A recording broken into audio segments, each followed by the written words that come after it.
हजुर नमस्ते, मेरो पनि यहाँलाई स्वागत छ। हजुर यहाँ वैदिक राष्ट्र एकता समाजको महासचिव हुनुहुन्छ। हजुर यो चाहिँ जुन समाजले हालसम्म कतिवटा गतिविधि गरिसक्यो अथवा के गर्दैछ यसको बारेमा थोरै बताइदिनु। वैदिक राष्ट्र एकता समाजले अहिले हामी सुरुवातको चरणमा छौँ। हजुर हामीले यसलाई हामीले 77 जिल्लाहरूमा व्यापक रूपमा हामीले यसलाई प्रचार र सङ्गठन विस्तार गर्ने हाम्रो सोच भएको छ र यसले हामीले जुन वैदिक राष्ट्र एकता नेपाल समाज नेपालले यो हाम्रो सुरुवात हो। भर्खरै हामीले सुरुवात गरिरहेका छौँ। यसभित्र हामीले धेरै सङ्गठनहरू बनाएर अगाडि बढ्ने हाम्रो सोच छ। जस्तो वैदिक भनेको छ नेपाललाई धर्मनिरपेक्ष राष्ट्र भनेर घोषणा भयो भन्नाले यसले अरू धर्म मान्नेहरूलाई अरू चाहिँ धर्म मानेर बसिरहेकाहरूलाई असर अथवा आघात गर्ने त होइन। होइन त्यसमा जाने वैदिक भनेको जाने तपाईँले आफ्नो धर्म जसले सोचिचारले मान्न पाउँछ बोले जाने हामीले यसमा होइन कि यसो कसैले आफ्नो धर्मलाई मान्न पाउँदैन भन्ने हाम्रो यसमा भन्ने होइन।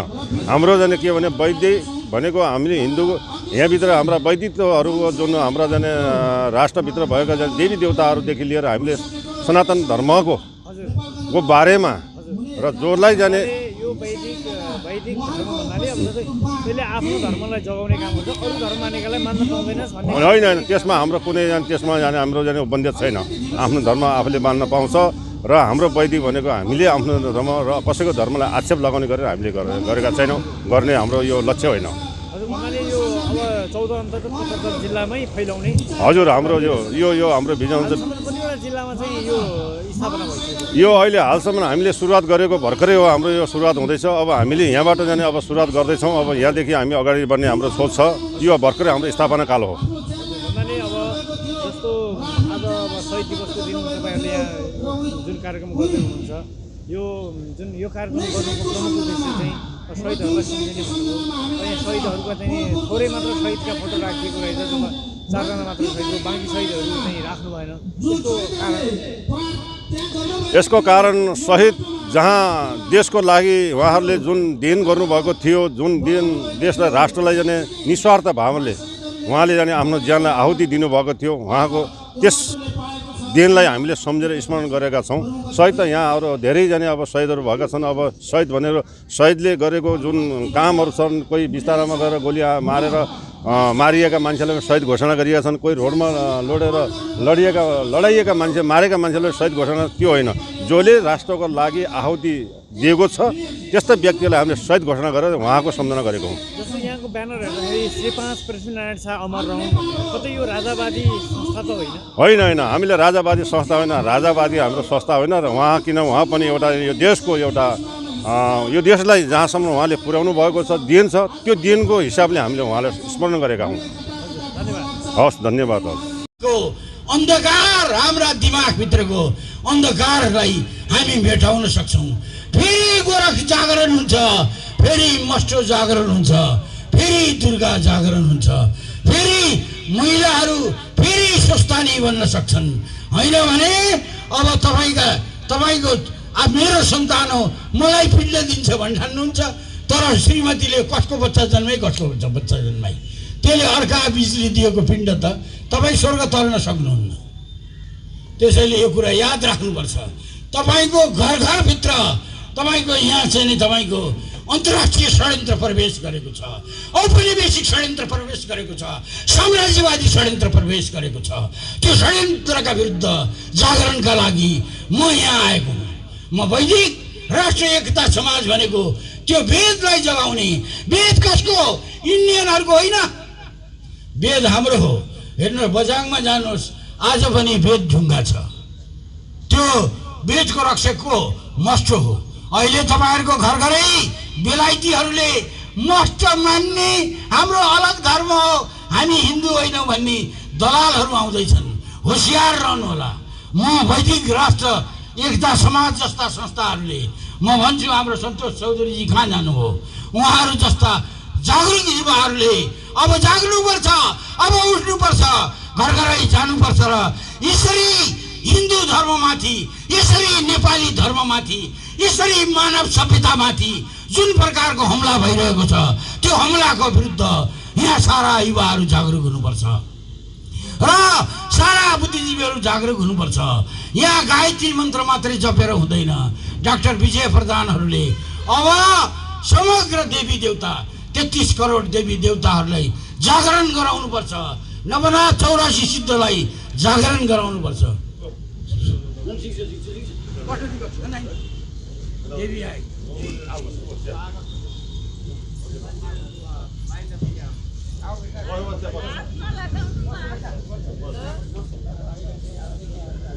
युवाहरूको हालत कस्तो छ तपाईँले देख्न सक्नुहुन्छ। तिनीहरू सो स्थानमा बस्न नसक्ने अवस्था सिर्जना गरिएको छ। घर घरै अत्याचार गरिएको छ। हेर्नुहोस्, समाजले पनि अत्याचार गरेको छ। चेलीबेटीहरूको कस्तो हालत छ तपाईँहरू हेर्नुहोस्। तपाईँहरू जाग्नुहोस्। तपाईँहरूले आफ्नो यो हाम्रो तपाईँको छ नि हाम्रो इज्जत हो, हाम्रो प्रतिष्ठा हो, हाम्रो आस्था हो। हाम्रो घरमा हामी स्वस्थानीको पूजा गर्छौँ हो। ल बस बस। र त्यसैले गर्दाखेरि मैले के भन्न खोजेको छु भने तपाईँहरूले अब शहीदहरूले जुन सपना देखेका थिए, शहीदहरूले आत्मबलिदान गरेर सोचेका थिए कि अब हामी एकदमै चाहिँ नि यो नेपाली समाजलाई एउटा नयाँ दिशा दिनेछौँ, नेपाली समाजलाई नयाँ भरोसा दिनेछौँ, नेपालको धर्म संस्कृति नेपाली जनताको आस्थालाई एउटा नयाँ उचाइ दिनेछौँ। तर त्यो शहीदको सम्पूर्ण सपना क्रिस्चियनहरूका र मुसलमानहरूका दलालहरूले, विदेशीका भरौटे भाडाका टट्टुहरूले त्यसलाई भत्ताभुङ्ग पारेका छन्। अग्रगमनको नाममा नेपाली समाजको विरुद्ध षड्यन्त्र भइरहेको छ। अग्रगमनका यी जो कुरा गर्छन् यी सब विदेशीका भणुवाहरू। यी भणुवाहरूसँग सचेत हुनुहोस्, उठ्नुहोस्। बुढाहरूले पनि अब फेरि खुकुरी निकाल्नुहोस्। फेरि पृथ्वीनारायण शाहको जस्तो खुडा खुकुरी निकाल्नुहोस्। अब सबै जाग्नुपर्छ। अब यहाँ क्रान्तिको नाममा भ्रान्ति उत्पन्न गर्नेहरूसँग सचेत हुनुहोस्। यो परिवर्तनको नाममा हामीलाई धोका दिने र विदेशीहरूको डलर खाएर, विदेशीहरूको आइसी खाएर, विदेशीहरूको माना खाएर, विदेशीहरूको गाना गाउने र नेपालीलाई लात्ताले हान्ने तत्त्वहरूको विरुद्ध खडा हुनुहोस्। अब म सेनालाई आह्वान गर्छु, त्यो सेनाका 2-4वटा भणुवा जर्नेलको पछाडि सबै सैनिकले लाग्नु हुँदैन। यो सेना भनेको महाराज मनुले गठन गरेको सेना हो। यो सेना भनेको गोरखनाथको सेना हो। यो सेना भनेको हिन्दूहरूको रक्षाका लागि, हिन्दू सभ्यता संस्कृतिको रक्षाका लागि, शिवको रक्षाका लागि कालीले निर्माण गरेको नेपाली सेना हो। त्यसैले नेपाली सेनालाई म आह्वान गर्छु, तिमीले आफ्नो धर्म, आफ्नो संस्कृति, आफ्नो सभ्यताको बाटो परित्याग गरेर यी चाहिँ नि भणुवाहरूको मलामी र सलामीमा तिमीहरू लाग्यौ भने यो राष्ट्र बर्बाद हुन्छ। त्यसरी नै म प्रहरीहरूलाई पनि आह्वान गर्छु, चाहे ती नगर प्रहरी हुन्, चाहे ती सशस्त्र प्रहरी हुन्, तिनीहरूले राष्ट्रको सुरक्षाका लागि, सभ्यता संस्कृति र जनताको सुरक्षाका लागि लाग्नुपर्छ। यी कुनै भणुवा नेताहरूको सुरक्षामा लाग्नु हुँदैन। अब नेपाली युवाहरूले विदेश सुधार्ने होइन, नेपाली युवाहरूले कतार र मलेसिया सुधार गर्ने होइन। नेपाली युवाहरूले आफ्नो देशमा अमृत फलाउन सक्छन्, आफ्नो देशमा सुन फलाउन सक्छन्। आफ्नो देशका ती जैविक विविधतालाई चिन्नु पर्यो जसले नेपालमा जस्तो तपाईँको कहीँ संसारमा त्यो तत्त्व छैन। जुन तत्त्व यहाँ बालुवामा केही पनि हुँदैन। त्यहाँ चाहिँ केही समय डलर ल्याएर त्यसले केही हुनेवाला छैन। जिन्दगीलाई डलरसँग साड्ने काम अब रोक्नुपर्छ। अब शहीदहरूको नाम लिनुपर्छ, राष्ट्रको नाम लिनुपर्छ। आफ्नो संस्कृतिमा, आफ्नो बाबुबाजेको सेवामा, आफ्नो समाजको सेवामा अब युवाहरू फर्किनुपर्छ। म सबलाई फर्काउन सक्छु, मलाई पुरा विश्वास छ। मैले जब मस्टोलाई आह्वान गर्छु, मैले जब इन्द्रलाई आह्वान गर्छु, मैले जब शिवलाई आह्वान गर्छु, म देवताहरूको पनि देवता शिव र विष्णुलाई आह्वान गर्छु, म माता कालीलाई आह्वान गर्छु, म माता लक्ष्मीलाई आह्वान गर्छु, म माता सरस्वतीलाई सबका दिमागमा जुन विदेशीले हालेको डलर कमाउने रोगलाई फालिदिनुहोस्। अब सबलाई चेतना दिनुहोस्, सबलाई आफ्नो स्वर्गलाई नछोड। यो सुँगुरले गु खान पाइन्छ पाइन्न भने जस्तो गु खोजेर हिँड्ने होइन। अब स्वर्गको आनन्दमा रमाउनुपर्छ। सारा युवाहरू फर्किनुपर्छ। अब यो देश जहाँ महर्षि के अरे उहाँको ब्रह्म ऋषिको नाम विश्वामित्रले नौनी चौरी गाईको नौनी खाएर गायत्री मन्त्र अस्ति म झापाको बेलबारीमा के अरे मोरङको बेलबारीमा गएको थिएँ एउटा ठुलो सभामा। किनभने पश्चिमतिर त मान्छेहरू सबै डराउँछन्, मेरो कुरा सुन्न आयो भने भोलि कहीँ कारबाहीमा परिने हो भने यहाँ भागाभाग भइहाल्छ। तर पूर्वका मान्छेहरू डराउँदैनन्। उहाँ त केपी ओलीलाई म गाली गरिरहेको छु, केपी ओलीको गृहमन्त्री मेरो भाषण सुन्न आइरहेको लोकेन्द्र कुमार कार्की भन्ने, उहाँ अलग छ। ज्ञान भन्ने कुरो लिनुपर्छ, गाली भन्ने कुरो यहीँ फालेर जान्छु दाइ भन्दै थियो लोकेन्द्रले। तर यहाँ चाहिँ त्यो सुन्ने मान्छेको चाहिँ बानी छैन तपाईँहरूको। र लोकेन्द्र कार्की लगायतका हजारौँ एउटा चाहिँ तपाईँको त्यहाँका पूर्वका उनीहरूको सभामा मैले भने कि एकजना महिला आउनुभयो, उहाँले के भन्नुभयो भन्दाखेरि यी इन्डियाबाट आएका बाहुनले हामी खसहरूलाई जनै दिएर मन्त्र सन्त्र भनेर के गरेर लट्ठ्याएर बेकुफ बनायो भने। मैले भने तपाईँले ज्ञान भन्ने थाहा रहन्छ, मलाई पनि थाहा थिएन। मलाई त एउटा चाहिँ जोगी नरहरी भन्ने सिद्ध पुरुषले चेतना दिएर मात्रै मैले केही कुरा जाने, म केही पनि होइन, मलाई केही थाहा छैन। तर जोगीले भने, जोगीले के भने, ऋषि के अरे विश्वामित्र भनेका राजा हो। उनले एउटा ऋषिसँग गाई मागे, ऋषिले गाई दिएनन्, उनलाई बेइज्जत गरे। अनि म पनि त्यसो ऋषि हुन सक्छु भनेर त्यो राजा अहङ्कारी थिए। त्यसै पनि ठकुरीहरू अहङ्कारी हुन्छन्। उनी चाहिँ तपस्या गर्न गए र उनी महान ऋषि भए र उनले चाहिँ तपाईँको 10,000 वर्षसम्म कञ्चनजङ्घा हिमालमा चौरी गाईको नौनी खाएर एक खुट्टामा खडा भएर उनले चाहिँ नि ध्यान गर्दा गर्दा गर्दा गर्दा गायत्री देवीलाई खुसी पारे, गायत्री मन्त्र पनि प्राप्त गरे। गायत्री देवी स्वयं उपस्थित भए, गराए उनले। र त्यो गायत्री मन्त्र र त्यो गायत्रीको चाहिँ मेरो बाजे विश्वामित्रले यो हाम्रा के अरे तपाईँको के मणिराम हाम्रो चाहिँ नि भट्टराईजीका बाजेहरूलाई के दिए त? ल गायत्रीको मन्त्र र यो जनै बाँडा भनेर दिएको, काममा लगाएको बाहुनलाई। ती बाहुन इन्डियाबाट आएर हामीलाई जनै दिएका होइन, जनै हिमालयबाट आएको छ।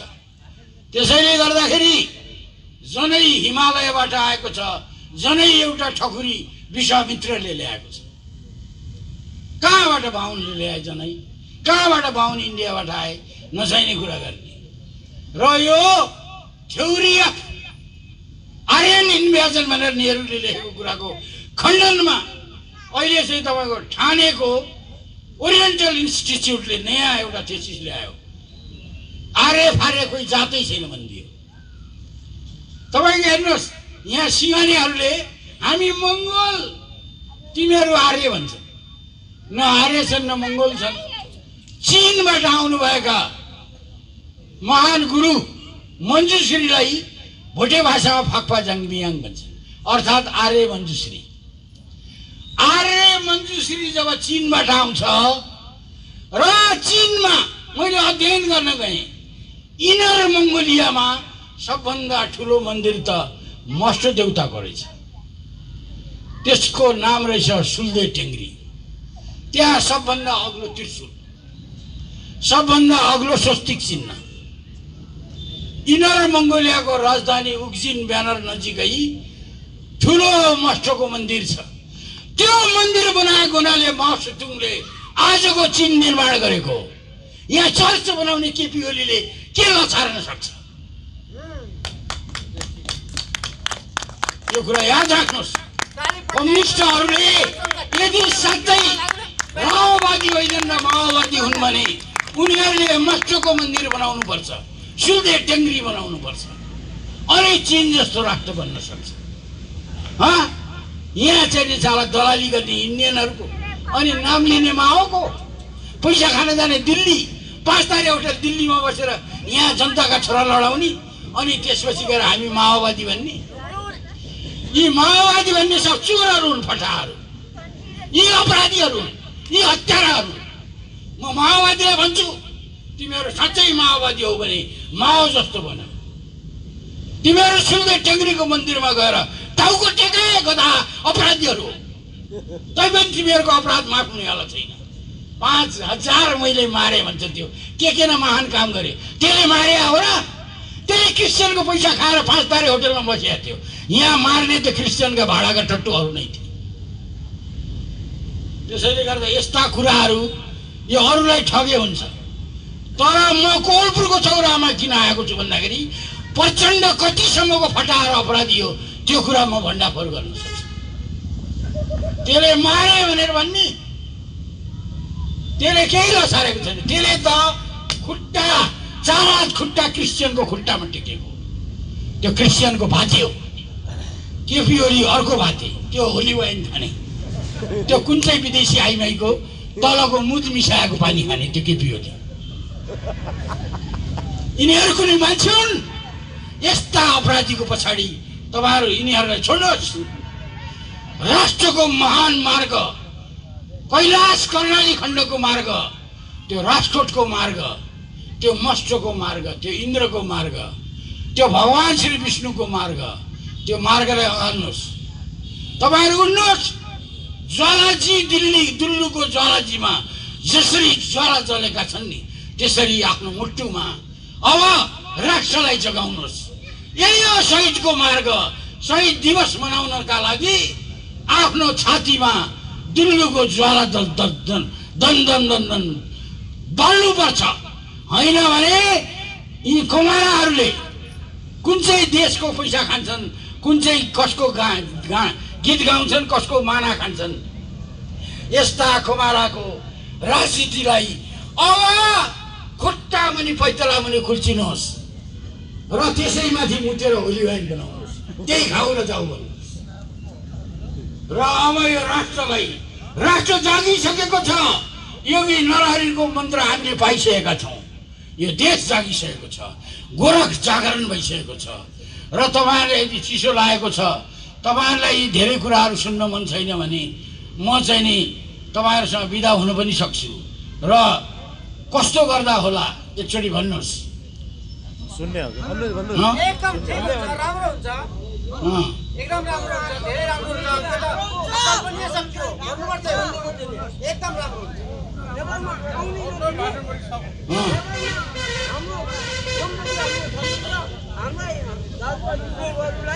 राष्ट्रिय अमृत बानी हो, हामीले पाउनुपर्छ, सुन्न पाउनुपर्छ। यो हाम्रो हक हो। हामी नेपालीहरूलाई बिउजाउन बढाउन त अरू कसैले पनि सक्दैन। विश्व भ्रमण गरेर नेपाली जनताको मायाले गर्दाखेरि आफ्नो निजी खर्च गरेर विश्वका सबै राष्ट्रहरूमा उहाँले सबै युनिभर्सिटीहरूमा अध्ययन गरेर आज पढाउन आउनुभएको छ। सुन्न पाउने अधिकार हाम्रो हुनुपर्छ।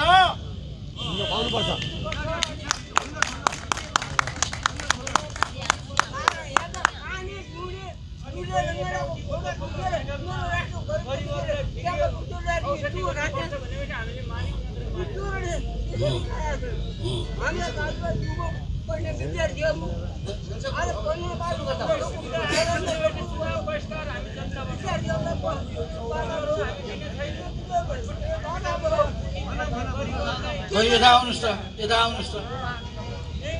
होइन, उहाँले त यहाँबाट माइकबाट बोल्नु। महेन्द्रले तिम्रो यो ल्याउन अगाडि हप्रान्तमा काँदै गरी भनेका छन्। यो हड्डी होइन, डटी लड्ने नेपालीको बानी हुन्छ।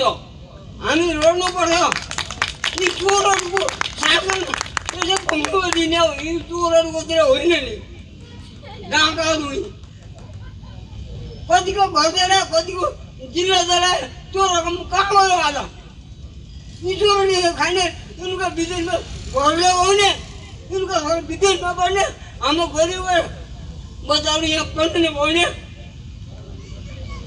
सारा जिल्लाहरूमा आउने त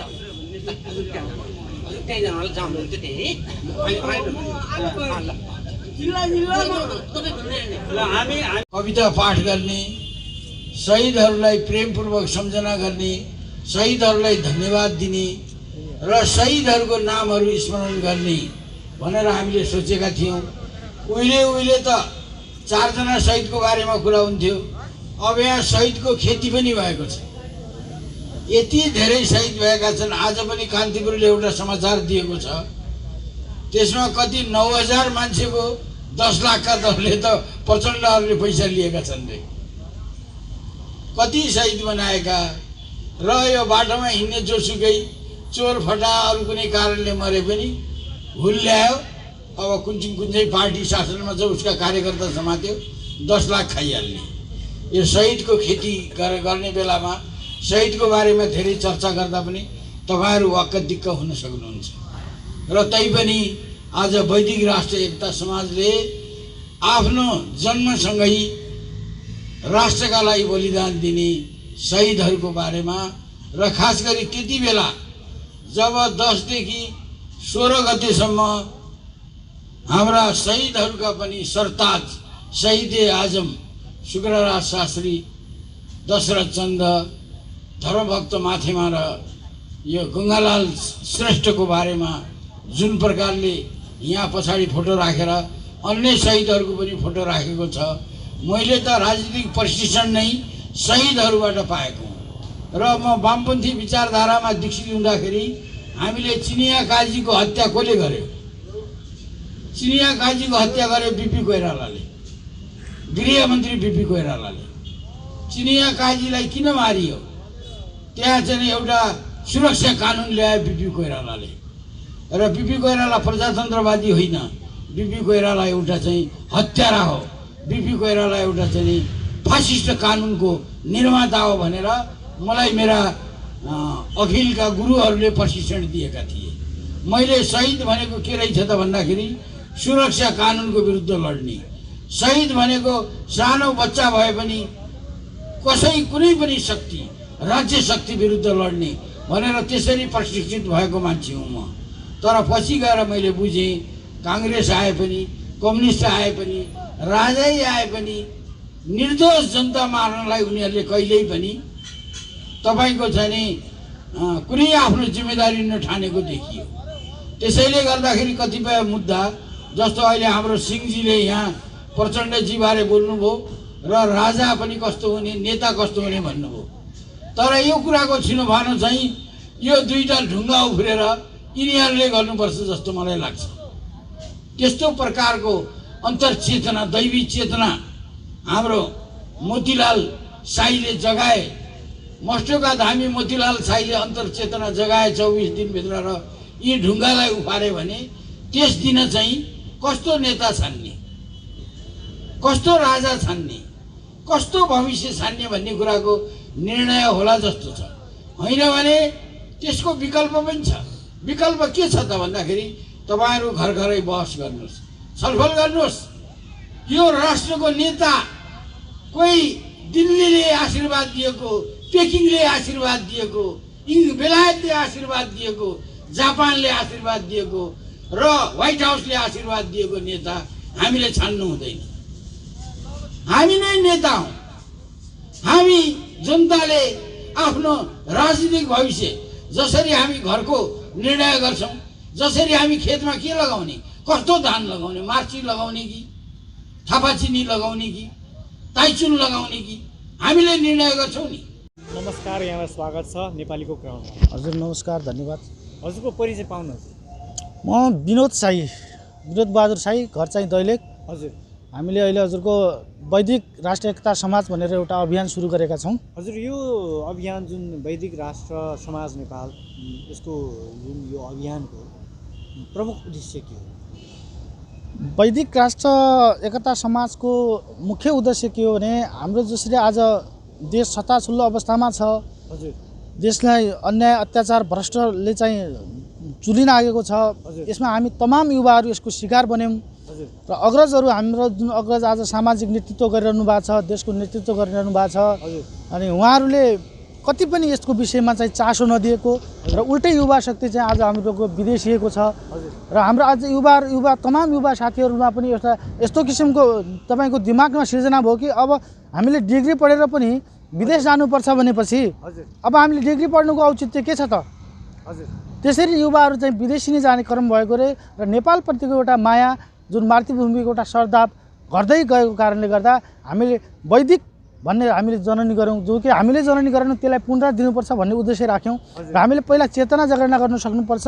यो देशकै माटो, यो देशकै माटोमा फुलाउनुपर्छ, दुःख गरे पनि यो देशमै माटोमा दुःख गर्नुपर्छ भन्ने एउटा चेतनामूलक कार्यक्रम अगाडि बढाउनुपर्छ भन्ने हिसाबले हामीले वैदिक राष्ट्रिय एकता समाजबाट अगाडि बढ्ने कोसिस गर्छौँ। शहीद दिवसको अवसरमा यहाँहरूले यो कार्यक्रम गर्दै हुनुहुन्छ, यो खास कार्यक्रम गर्नुको प्रमुख आयोजना के अरे गर्नुको प्रमुख उद्देश्य चाहिँ एकचोटि बताइदिनु। हामीले जसरी राष्ट्रको लागि, देशको लागि, प्रजातन्त्रको लागि र साँच्चीकै यो मातृभूमिको लागि जुन आज महान शहीदहरू सुखराज शास्त्री, गङ्गालाल श्रेष्ठ, अदृश्यचन्द्र, धर्मभक्त माथेमाले उहाँले आफ्नो प्राणभन्दा पनि देशलाई ठुलो सोचेर उहाँहरू झुन्डिन तयार हुनुभएको थियो, आफ्नो जीवन आहुति दिन तयार हुनुभएको थियो। नेपालमा जस्तो नेपालमा यी 4 जना मात्र शहीद होइनन्, पछि पनि शहीद भएका ती शहीदहरूलाई चाहिँ किन सम्झिनु? शहीदहरू जसले निस्वार्थ रूपमा राष्ट्रको सेवाको लागि तल्लीन हुनुभयो, उहाँहरू जुन 4 जना शहीदहरू हुनुहुन्छ, उहाँले यो माटो सम्झेर गर्नुभएको थियो। उहाँको कुनै पनि व्यक्तिगत स्वार्थ थिएन, किनकि देशको लागि हामीले गर्नुपर्छ भन्ने स्वार्थ थियो। र बाँकी जुन पछि एउटा राजनीतिक परिवर्तनको नाममा कयौँ तमाम साथीहरू शहीद हुनुभयो, उहाँहरूप्रति हामी घृणित दरिकाल त हेर्दैनौँ, तर उहाँहरू त दासत हुनुभयो, उहाँहरूको ज्यान गयो। तर किनकि कसैको एउटा रिमोट तरिकाबाट रिमोटले हामीलाई उहाँहरूको ज्यान चाहिँ मिसयुज भइरहेको थियो। आज हामीलाई पनि खिन्नताबोध हुन्छ, किनकि जनयुद्धको नाममा, प्रजातन्त्रको नाममा दुनियाँ हाम्रा तमाम नेपाली दाजुभाइहरू शहीद हुनुभयो। आज उहाँहरूको शहीद त्यो रगतले पनि उहाँहरूका लिडरहरूलाई रुवाइरहेको छ। त्यो उहाँहरूले चाहिँ आज आत्मग्लानि भइरहेको छ। मात्र यति उहाँहरूले प्रकट गर्नु सक्नु भएको छैन। त्यस कारणले गर्दा हाम्रो यो देवादिदेवको देश हो, एक दिन ती शहीदहरूको सपनाले साकार पार्नेछ। ती पनि शहीदहरू हुन् कि उहाँहरूले चाहिँ अवैध रूपमा उहाँहरू मिसयुज, हामी गलत रूपमा भइरहेका छौँ भन्ने कुरा थाहा नपाएर नै उहाँहरूको त्यो भएको। त्यस कारणले गर्दा यो माटोले उहाँहरूको रगतलाई सही मूल्याङ्कन गर्नेछ। त्यसको अगुवाई हामी तमाम नेपालीहरूले गर्नुपर्छ भन्ने यस्तो नै हाम्रो उद्देश्य हो। जस्तो अब यो वैदिक राष्ट्र एकता समाजको शाखा कार्यालयहरू अन्त पनि छन् कि यहीँ पूर्व के अरे मध्य यो सुदूरपश्चिममा मात्र हो?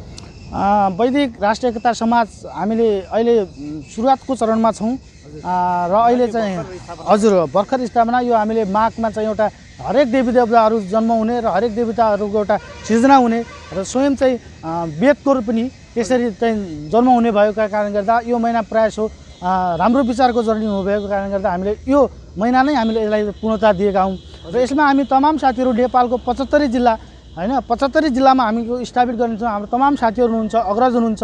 हामीलाई यसमा अगाडि बढ्नलाई हाम्रो अग्रज प्रेम कैदी हुनुहुन्छ लगायतका कयौँ भरत दाल, सुरेन्द्र केसी, उहाँहरूको पनि हामी केही सल्लाहहरू लिइरहेका छौँ। यसलाई हामी लाग्छ यो एउटा वैदिक राष्ट्रिय एकता समाज भनेको आम नेपालीको हुनुपर्छ र आम नेपालीको भावनालाई समेट्न सक्नुपर्छ। यो देशैभरि फैलिँदैछ। हस्, धन्यवाद।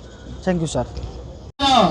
आज राष्ट्र बचाउनुपर्छ भन्ने अभियान र राष्ट्रका लागि मरिमेटी आफ्नो त्याग र तपस्या, समर्पण सबै समय खर्च गरेर आज राष्ट्रलाई विदेशीहरूबाट, केही विदेशीका त्यस्ता कपुतहरूबाट बचाइराख्न उहाँहरूको ठुलो योगदान छ। र उहाँले आफ्नो क्षेत्रबाट हरेक तवरणबाट राष्ट्रको अस्मितामाथि, राष्ट्रको स्वाभिमानमाथि र नेपाली जनतामाथि गद्दार गर्नेहरूलाई विभिन्न ठाउँबाट सचेत गराएर आज गराउँदै गर्दा आज बाँकेको कोलपुरको चौरामा हामीले प्रेम कैदीलाई पाएका छौँ। र आज केही पनि शहीद दिवसको अवसरमा, वास्तविक सत्यताको अवसरमा हामीले आज प्रेम कैदीलाई आजको यस कार्यक्रमको प्रमुख अतिथि बनाउनु पाउँदा बहुतै हामीलाई खुसी लागेको छ। र बाँकी वरिष्ठ पत्रकार, राजनीतिक विश्लेषकको रूपमा उहाँ अवगत हुनुहुन्छ। सबैलाई थाहा भएको कुरा हो। चर्चित नाम, जुझारु नाम, सत्यताको नाममा सबैले पुकार्छन् र उहाँलाई नै आज हामी अझ विशेष कार्यक्रम महान शहीद दिवसको कार्यक्रममा आफ्ना सान्दर्भिक भनाइ राखिदिनुको लागि वरिष्ठ पत्रकार, राजनीतिक विश्लेषक आदरणीय अग्रज प्रेम कैदीज्यूलाई म यो माइक्रोफोन हस्तान्तरण गर्न चाहन्छु। प्रेम कैदी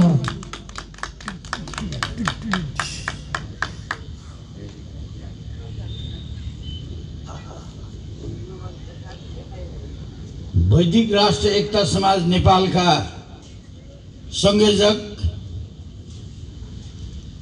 तथा आजको कार्यक्रमका अगुवा र यो कार्यक्रमका सञ्चालक विनोद बहादुर साईज्यू, आजको कार्यक्रममा विशेष अतिथि भएर मलाई भगवान श्री परशुरामकै चेलाको रूपमा प्रस्तुत गर्नुभएका डाक्टर विजय प्रधान एमडी ज्यू, यहाँ स्वागत भाषण गर्नुहुने हाम्रो यस संस्थाका महासचिव प्रेम बहादुर साईज्यू, कार्यक्रममा अति सुन्दर प्रवचन दिने यो हाम्रो होइन त्यो हाम्रो त्यो विजय सन्तोष बाबु बिल्कुल संस्थाको वैदिक साधु सन्त संस्थाका अध्यक्ष सन्तोष चौधरीज्यू र हाम्रा भाइ कमल बहादुर साई लगायत मञ्चमा आसीन हुनुभएका विशिष्ट व्यक्तित्वहरू र आज हाम्रा कुरा सुन्नका लागि टाढा टाढाबाट यहाँ मान्छे आउनुभएका तपाईँ मित्रहरू, तपाईँहरूका बीचमा यो कोलपुर चौरामा मैले आफ्ना कुरा राख्न पाउँदाखेरि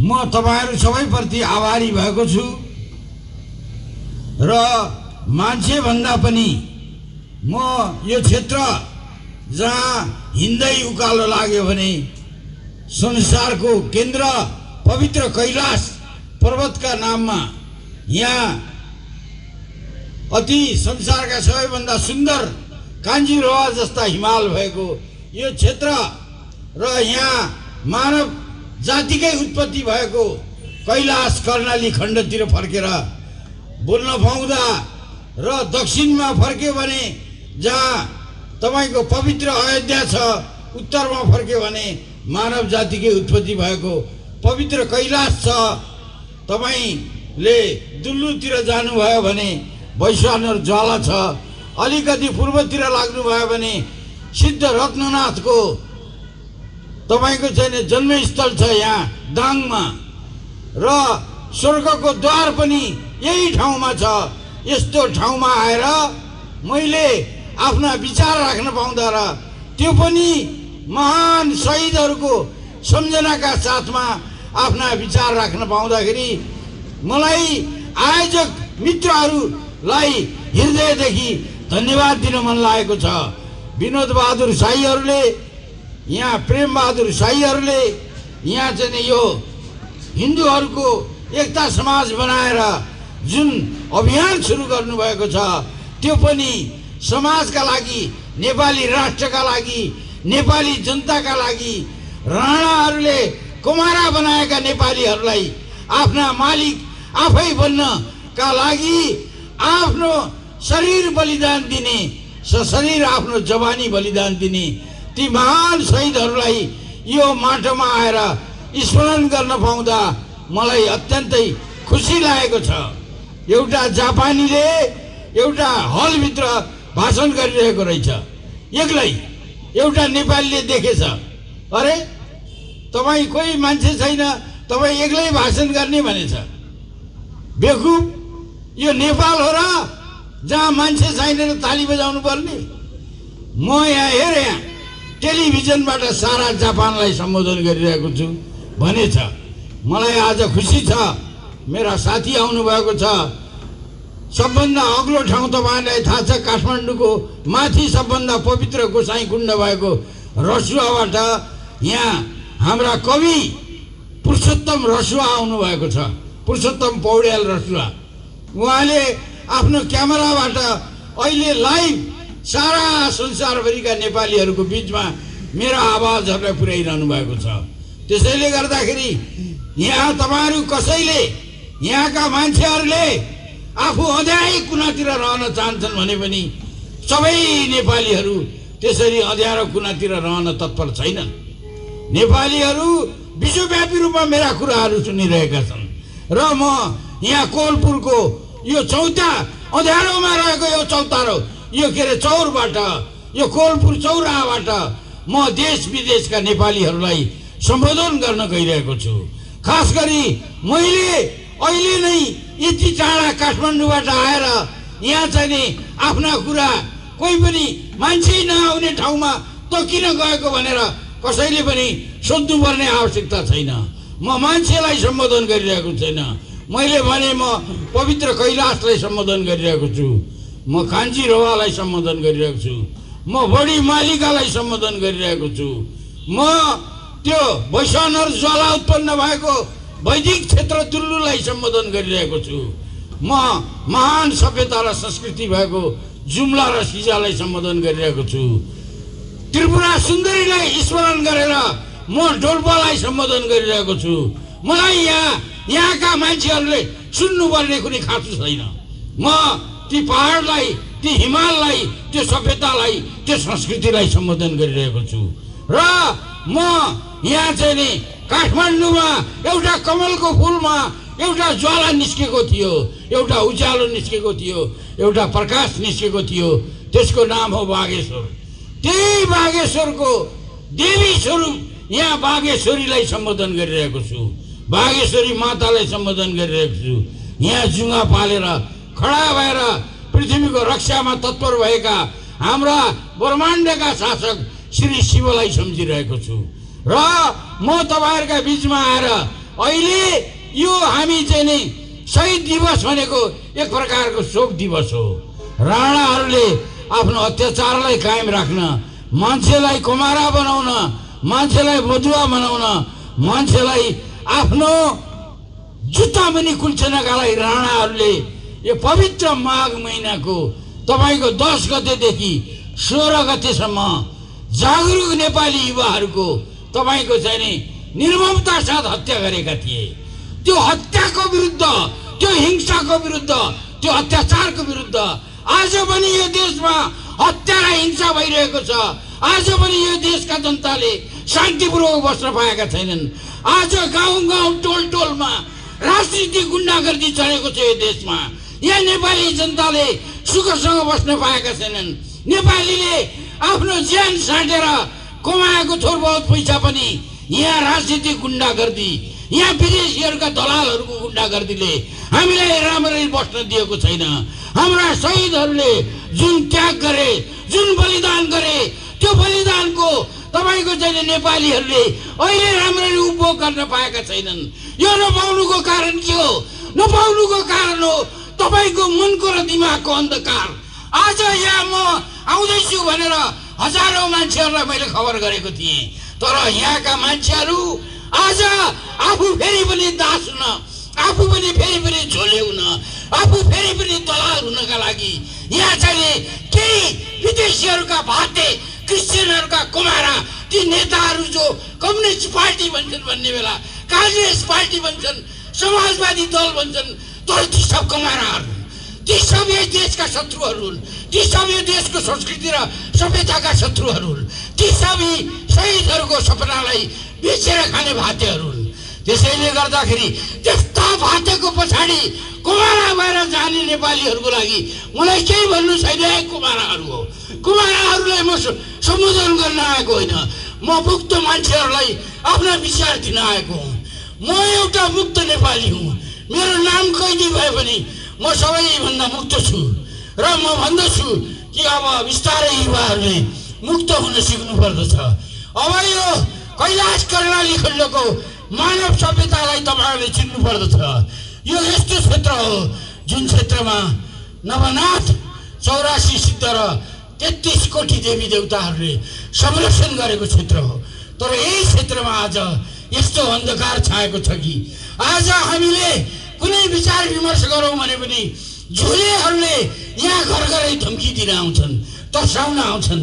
दास दलाल यो राष्ट्रलाई अन्धकारमा धकेल्ने, यो राष्ट्रको उज्यालोलाई बेचेर खाने ती कुमाराहरू, क्रिस्चियनका र मुसलमानका कुमाराहरूले हाम्रो देशलाई आज हाम्रा युवाहरूका आँखालाई फुटालिदिएका छन्।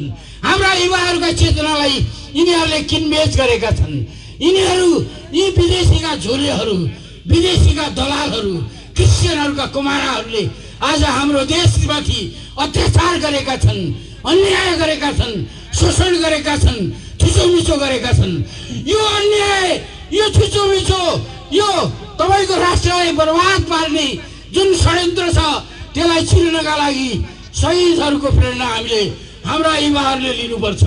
हिजो राणा जस्तै राजालाई खोपामा राखेर यो मुलुकलाई लुट्ने, यो मुलुकलाई अङ्ग्रेजहरूको दास बनाउने जङ्गबहादुरले के गरेको थियो?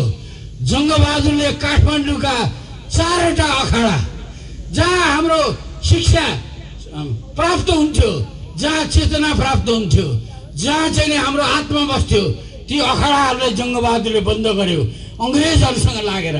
उनले सारा देशभक्त भारदारहरूलाई कोत पर्वमा हत्या गर्यो र जो बोल्न सक्थे, जो आफ्नो कुरा राख्न सक्थे, जसको मन उज्यालो थियो, तिनीहरूलाई उसले हत्या गर्यो जङ्गबहादुरले।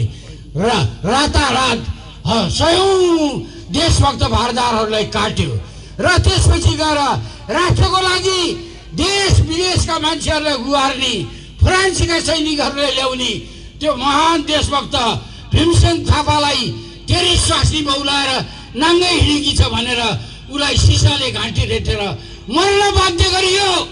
यस्तो प्रकारको अत्याचार अङ्ग्रेजहरूका दलालहरूले गरेका थिए।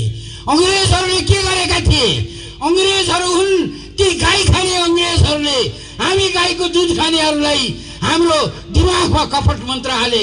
शिक्षाको नाममा अहिले तपाईँको रक्सी खान सिकाउने, रन्डीबाजी गर्न सिकाउने, डिस्को जान सिकाउने र अनि त्यहाँ सबैका छोरी बहिनी बिगार्ने यो अपराधी अङ्ग्रेजहरू, यो अपराधी साम्राज्यवादी खैरेहरूका कुमारा हुन् काङ्ग्रेस, कम्युनिस्ट र समाजवादी भनेका दास दलालहरू।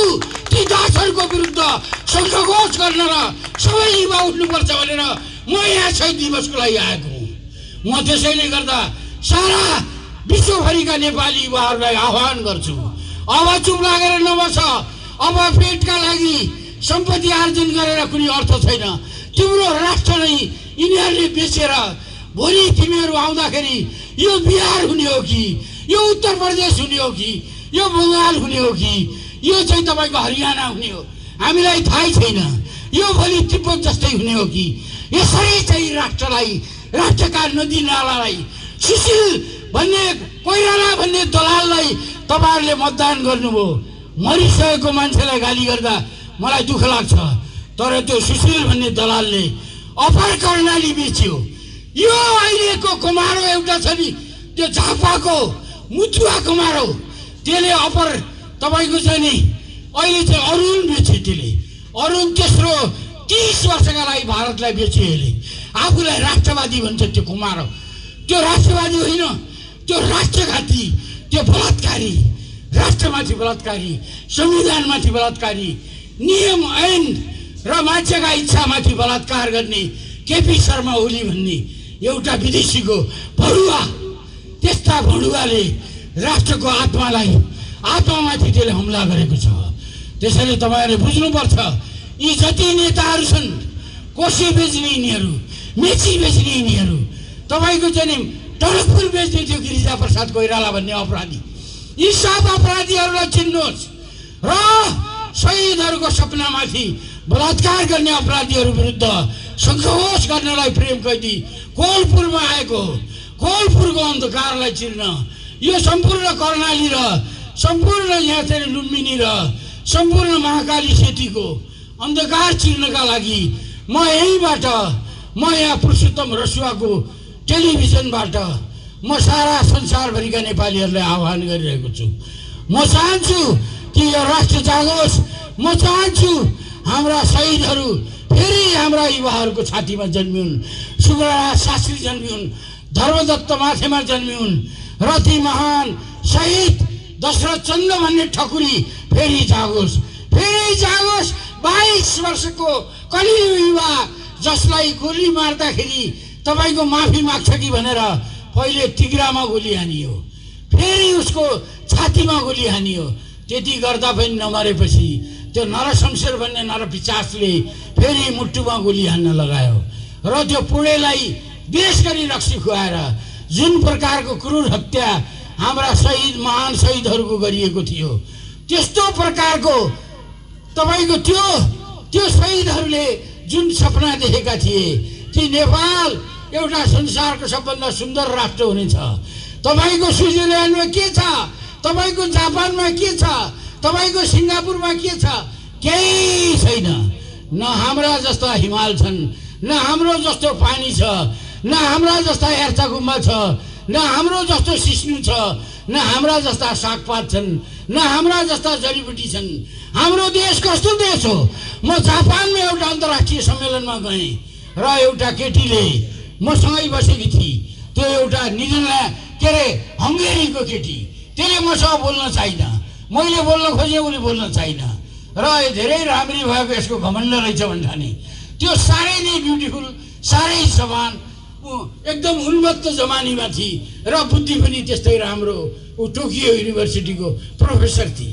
उसले उसँग बोल्न चाह्यो, ऊ अलि उता फर्किने।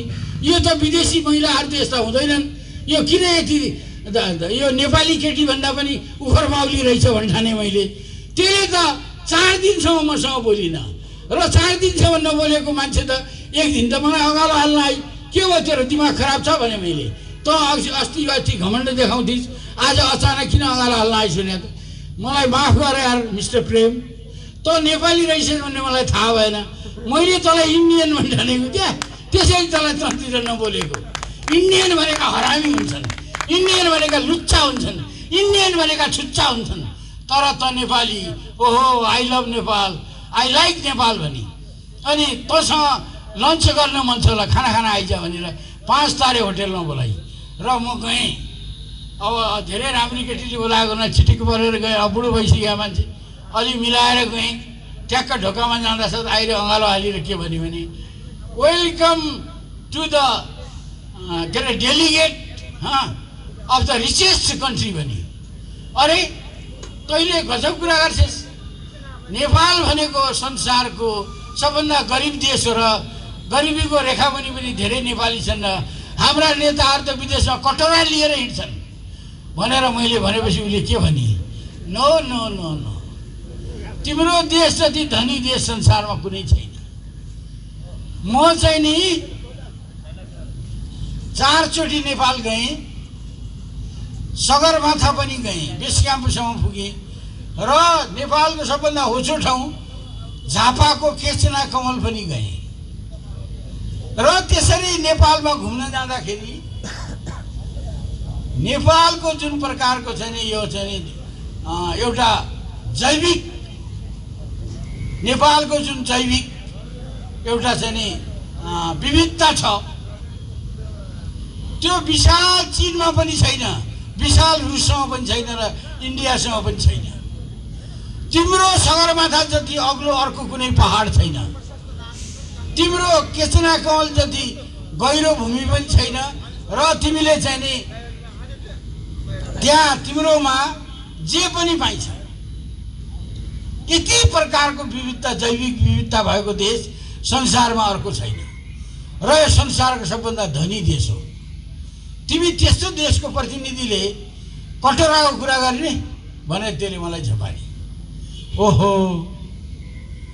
म चाहिँ नि त्रिभुवन विश्वविद्यालयको पनि नेता थिएँ। मैले एकचोटि आह्वान गर्दाखेरि 1.5 लाख विद्यार्थी लिएर म सिक्किम खाँदाखेरि इन्डियन एम्बेसी घेर्ने मान्छे हुँ म। त्यो हाम्रो मणिराम यहाँ हुनुहुन्थ्यो नि भट्टराईजी, उहाँलाई यी कुराहरू थाहा छ। कालीकोटको मणिराम भट्टराई हुनुहुन्छ, सरकारी अफिसर पनि हुनुहुन्थ्यो, उहाँलाई यी कुरा थाहा छ। र त्यो सिक्किम काण्डमा इन्डियन एम्बेसी घेर्न जाने म दुनियाँका धेरै युनिभर्सिटीमा पढेँ मैले र धेरै ज्ञान आर्जन गरेँ। भनेको त मलाई त नेपालबारे नै केही पनि भुटीभाङ थाहा रहन्छ। संसारको सबभन्दा गरिब र केही पनि नहुने देश भनेको त त्यो जापानको सबभन्दा राम्रो टोकियो युनिभर्सिटी जहाँ महाराज वीरेन्द्रले पढ्नुभएको थियो त्यो युनिभर्सिटीको प्रोफेसरले के भन्छ भने संसारमा जैविक विविधतामा नेपालभन्दा धनी देश अर्को छैन भने।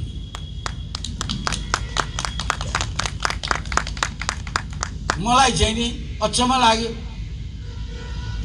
मैले जयपुरमा एउटा कार्यपत्र पेश गरेँ, यो इन्डियाको जयपुर। तल भुइँमा बसेर आरएसएसका सरसङ्घ चालक सुदर्शनजी महाराज पनि मेरो कुरा सुनिराख्नु भएको रहेछ। मैले जापान कसरी हिन्दू राष्ट्र हो भनेर बोलेको थिएँ र त्यो जापानलाई त्यो धर्म दिने को नेपाल हो। हाम्रो हिन्दू धर्म भन्छ नि, नेपालमा एउटा नदी छ कर्णाली नदी, तपाईँको यतापट्टि बग्छ। कर्णाली नदीको नाम हो सिन्धु नदी रहेछ। त्यो केमा लेखिएको छ भन्दाखेरि कैलाश पुराणमा। त्यो अहिलेको सिन्धु भन्छ नि, त्यसको नाम सीता रहेछ। त्यो मैले भनेको होइन, योगी नरहरले भनेको होइन, यो चाहिँ काले राईले भनेको होइन, कुनै नेपाली पण्डाले भनेको होइन। यो दक्षिण भारतका स्वामी प्रणवानन्दले कैलाश मानसरोवर भन्ने किताबमा लेख्नु भएको छ। वैदिक कालमा कर्णालीको नाम सिन्धु थियो। सिन्धुलाई कर्णालीका मान्छेले सिन्धु भन्दैनन्, हिन्दू भन्छन्। हिन्दू पनि होइन, सिन्धु पनि होइन, हिन्दू हो। हिन्दू जुम्लीहरूले मात्रै सुन्छन् यो, अरूलाई पनि जाजरकोट पश्चिमकाले सुन्छन्, अरू पूर्वकाले सुन्दैनन्, किन उनीहरूको पक्षमा ह भन्ने शब्द छैन, तर टिबेटियनहरूलाई ह छ। त्यसैले हिन्दू भन्ने शब्द कर्णाली नदीको नामबाट बन्यो, त्यसैबाट सिन्धु भयो, त्यसैबाट तपाईँको सिनबाट चिन भयो, त्यसैबाट चाहिँ चिनको राष्ट्रिय धर्म सिन्धुबाट सिन्ताओ भयो, त्यसैबाट हेर्नुहोस् चिनको राष्ट्रिय धर्म सिन्ताओ हो, त्यो अरू कुनै धर्म होइन। यो कुरा बुझ्नुहोस् तपाईँहरूले। जापानको राष्ट्रिय धर्म सिन्तो भयो, त्यो कसले सिकाएर चाहिँ यही कर्णाली नदीले। यही कर्णाली नदीको पानीको माटोको अन्न तपाईँहरू खानुहुन्छ, साग खानुहुन्छ, कतिपय त कर्णाली किनारबाट आउनुभएको छ। र चाहिँ तपाईँको त्यो कर्णाली किनारले तपाईँको दुनियाँलाई ज्ञान दिएको छ। किनभने दुनियाँमा जति पनि शास्त्रहरू लेखिएका छन् तिनको आदि गुरु हुनुहुन्छ भगवान श्री शिव, भगवान श्री शङ्कर हुनुहुन्छ, देवादिदेव महादेव हुनुहुन्छ र उहाँको राजधानी राजकोटको मौलाकोटमा छ। उहाँले त्यहीबाट ब्रह्माण्डमाथि शासन गर्नुभयो। र शिव जस्तै शिवले आफ्नो राज्य अलकापुरीका राजा खसबहादुरलाई दिनुभयो, जसको नाम इन्द्र राख्नुभयो। इन्द्रको छोरा हो मस्टो। इन्द्रले पृथ्वीको राज्य मस्टोलाई दिए र आफू कहाँका राजा भए? स्वर्गका। इन्द्र स्वर्गका राजा भए। इन्द्रले शासन गरेको हुनाले यस क्षेत्रलाई खस क्षेत्र भनेको इन्द्रको क्षेत्र भनियो।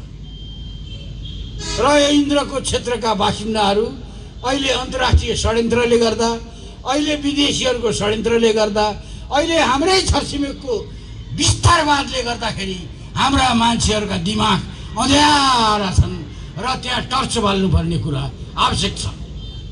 र त्यो टर्च बाल्नका लागि म यो तपाईँहरूलाई व्यक्तिगत काममा सुनाउनु होइन, म यो सामाजिक सञ्जाल मार्फत संसारभरिका नेपाली युवाहरूलाई यो जानकारी दिन र यो अन्धकारको विरुद्ध लड्न यहाँ उपस्थित भएको हुँ। कोलपुर चौराबाट कर्णाली, भेरी, सेती, राप्ती, महाकालीका सम्पूर्ण अन्धकारहरूको विरुद्ध मैले ललकार्न आएको हुँ।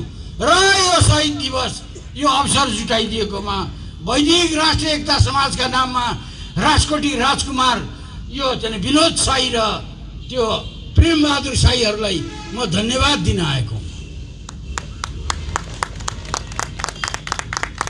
र हेर्नुहोस्, काठमाडौँको नाम एउटा काठमाडौँमा हाम्रो विनोद प्रधानजीले माइन्ड नगर्नु होला, काठमाडौँको एउटा नेवार बुढा म कहाँ आए र उनले भने मोरा खैचाहरू हो, तिमीहरूले हाम्रो काठमाडौँ खतम पार्यौ, तिमी काठमाडौँ खतम पार्यौ, काठमाडौँ कति राम्रो थियो, तिमीहरूले भरिएर साफ पार्यौ।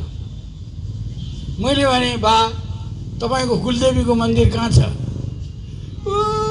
माथि बालाजीभन्दा माथि मनमैजीमा छ। तपाईँलाई थाहा छ मेरो कुलदेवीको मन्दिर कहाँ छ? न्यु रोडको अगाडि त्यो के अरे के काली रे, भद्रकाली, मेरो कुलदेवीको मन्दिर यहाँ छ। तपाईँ भन्नुहोस् तपाईँको सबभन्दा पुरानो मन्दिर कुन हो? पशुपतिनाथ। सुपुष्पदेव वर्मा ठकुरीले बनाएको। म ठकुरी हुँ, मेरो बाजेले बनाएको थियो पशुपतिनाथको मन्दिर। तपाईँलाई अर्को थाहा छ? यो भगवान अघि तपाईँहरूले भने नि कमलको फुलमा आयो ज्योति, त्यसको नाम हो बागेश्वर। त्यसलाई जुम्लाको राजा प्रचण्डदेवले गएर वरिपरिबाट ढुङ्गाले चिनेर त्यो ज्योति हराउँछ भनेर माथिबाट थपक्क चैत्य राखिदियो। त्यही हो स्वयम्भूनाथ। त्यो कसले बनायो? प्रचण्डदेव ठकुरीले बनायो। अनि काठमाडौँ कसरी, माडौँ कसरी भयो? माडौँ भने त के हो काठमाडौँ कोही नेवारलाई आउँछ? अरू यहाँ पूर्वतिर बाहुनलाई पनि थाहा छैन माडौँ भने के हो। यहाँ जुम्ला हुम्लाका बैतडीतिरका पश्चिमतिरका पर काश्मीरसम्मका मान्छेलाई सोध्नुहोस् माडौँ भनेको मन्दिर हुन्छ। काठको माडौँ कसरी भयो? त्यो अरू सब मन्दिर हुने, एउटा मात्रै गोरखनाथको मन्दिर चाहिँ कसरी काठमाडौँ भयो? कालीकोटको सदरमुकाम मान्मको महाराज अभय के राजशाही रे तिनी मलय वर्माले काठमाडौँ गएर के गरे? आफ्नो गुरु गोरखनाथको एउटा मन्दिर बनाए एउटै रुखबाट। त्यसैबाट काठमाडौँ भयो। अब तिमीले मलाई खैसा भन्ने? तिम्रो बाजेले के गरेको छ ल भन? तिमी कहाँ त कसले शासन गर्छ? शासन त थकुजुजूले गर्छ।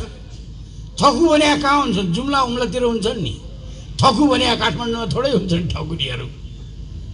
त को जुम्ला उम्लाबाट आयो त भन्दाखेरि 1506 कलकत्ताको नवाबले आएर सारा काठमाडौँका मन्दिरहरू सब फुटालिदियो। सब नेवारहरूले त्यहाँबाट धपाइदियो। र बाहिरबाट गएर राजाहरूमध्ये तिरहुतका राजा हरिसिंह देवले काठमाडौँमा गएर त्यहाँ चाहिँ नि त्यो मुसलमानलाई भगाएर त्यहाँ राज्य गर्न जाँदाखेरि उनी हरिसिंह देव चाहिँ बाटैमा मलेरियाले मरिहाले।